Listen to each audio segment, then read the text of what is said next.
There is enough to go around in Hamlin town for everyone, and enough is all you need. Every child should have a clean place to live, food on the table, and a warm fire in the winter. What, everyone? Even thief dogs, I said. Everyone, came the answer. Instead of rubbish tips, I want to see parks where all the children can play, and schools where all the children can learn. I want to see fairness and kindness. I want to see the happiness that only fairness and kindness can bring. Only when I know that Hamlin is a fit place for children to grow up, can the children go home again. But what will you do with them? Where will they go? I asked. Don't worry yourself. I shall look after them as if they were my own, I promise you, the Pied Piper told me. I'm taking them to a place where they will all be happy. Tell them that in Hamlin town, and tell them that they have a year and a day, that all I have said must be achieved by then. In a year and a day from now, they must send you back here to the mountainside, and you must be alone when you come. When you return, all you have to do is play on my magic flute. If everything is as it should be in Hamlin town, then you will hear its music. If not, it will be silent as it is now, and remain silent, forever. I shall be listening, and if I hear the music, the mountain will open up for you, and Hamlin's children will come home, and all shall be well again, I promise you. Take the flute with you now and go. But what about Emma? I cried. What about my friends? I'll have no one to play with. I'll be all alone. Let me come in. Please let me go with them. I pleaded, I begged, but no answer came. He didn't speak to me again. Very soon the singing faded, and I was left alone and bereft on the mountainside. With a heavy heart, I made my way back to Hamlin town. All that day and the night that followed, I walked, until in the grey light of dawn I saw the town ahead of me. Even as I came over the bridge, I could hear the weeping and wailing. The streets were completely deserted as I walked up into the market square. Every house I passed was a house of sadness, the doors and shutters closed, and not a single bird was singing. I found the mayor sitting on the town hall steps, his councillors around him, sobbing and distraught with grief. It was the mayor who saw me first. He was up on his feet at once, his eyes filled with sudden hope.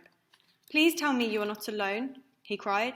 Tell me that the other children are coming back too. Is my son with you, my daughter? I am on my own, I told him, but your son and daughter and all the other children too are alive and well and happy. The Pied Piper told me so. And then, as the townspeople gathered about me, anxious for news of their children, I gave them the Pied Piper's message and told them everything he'd said. I held up his magic flute. I blew on it to show them that no sound would come out. I told them everything we had to do to bring the children home again. How in a year and a day, if we did all the Pied Piper had said, I would be able to go back up to the mountain. I would play the magic flute, and the mountain would open up. The children would be released and come back home. I told them also that if we did not change our ways, if by then fairness and kindness did not rule in Hamlin town, the Pied Piper said we would never see the children again. They listened in silence. By the time I had finished speaking, the mayor and his councillors could only hang their heads in shame. Everyone in Hamlin town knew in their hearts that they shared the blame and the shame as well. The mayor held up his hands and spoke to the crowd. Good people of Hamlin, I ask your forgiveness. The Pied Piper is right about everything. And with that, he took off his ermine cloak and his golden chain of office, pulled the jewelled rings from his fingers, and dropped them all on the ground at his feet. I shall give all I have, he went on, do all I can from this day on to make amends for the wrongs I have done. Will you join me in this great endeavour? We have a year and a day. Shall we make Hamlin a town we can truly be proud of? A place fit for our children? Shall we?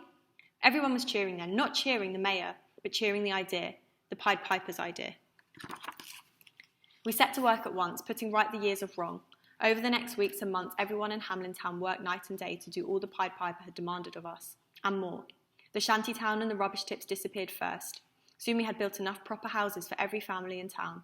We laid out the park, built a school. No beggars walked the streets anymore, and the sick and old were lovingly cared for. Everyone, the mayor and his councillors too, worked hard day and night to make this happen. I went to my bed tired every night but happy, because every night I dreamed of Emma and all the other children. I saw in my dreams how happy they were now, thief dogs and rich children quite indistinguishable from one another, playing and working together. I saw them herding goats in the mountains, harvesting berries and nuts, collecting firewood for the winter, paddling in the streams, running in the meadows, stomping in the mud, climbing the trees.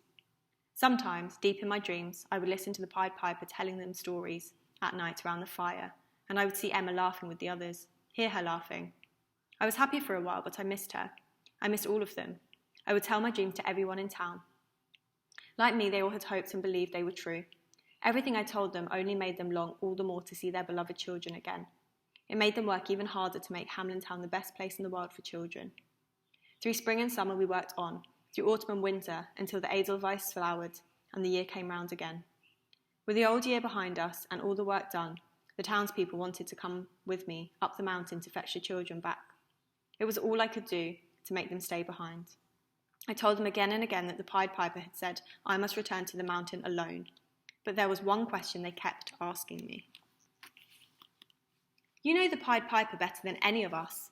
Now we have done all he has asked of us. Are you sure he will keep his promise and let our children come home? Will he? Of course he will, I told them. If there's one thing we all know by now about the Pied Piper, it's that he keeps his promises.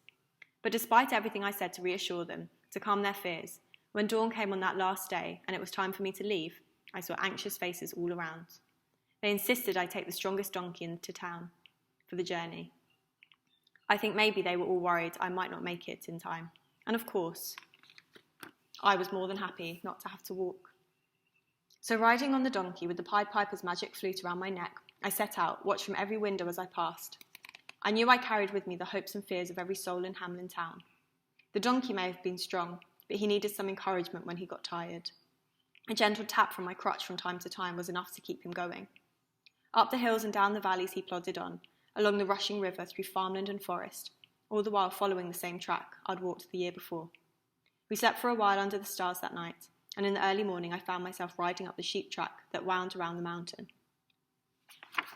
At last I came again to the place where the young spruce tree grew out of a ledge of a rock. Just as before, I found a single Edelweiss flowering nearby. It was the right place. I wasted no time.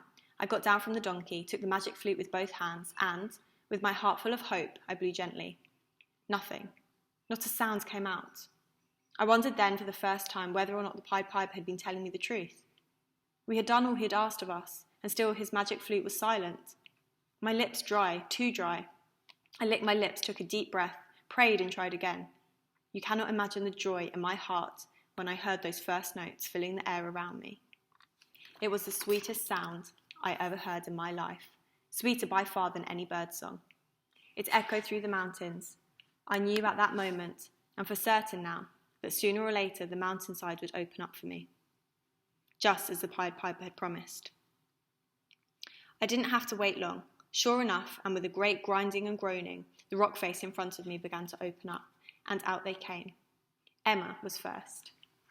She threw herself into my arms, then came the others, in ones and twos, in their dozens, in their hundreds, and last of all, the Pied Piper himself. He wanted to come all the way back with us to see what the townspeople had done, he said.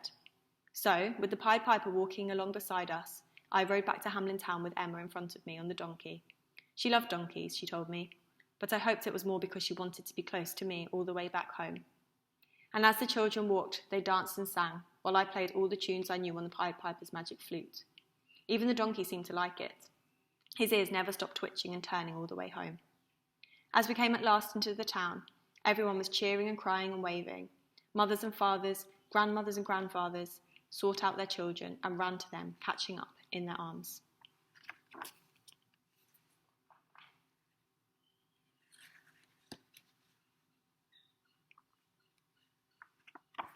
On the steps of the town hall, the mayor and his corporation were waiting for us.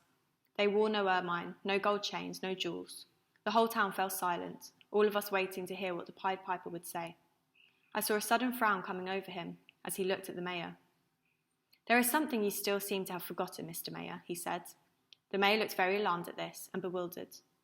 For getting rid of the rats, the Pied Piper went on. You owe me 1 gold coin, remember?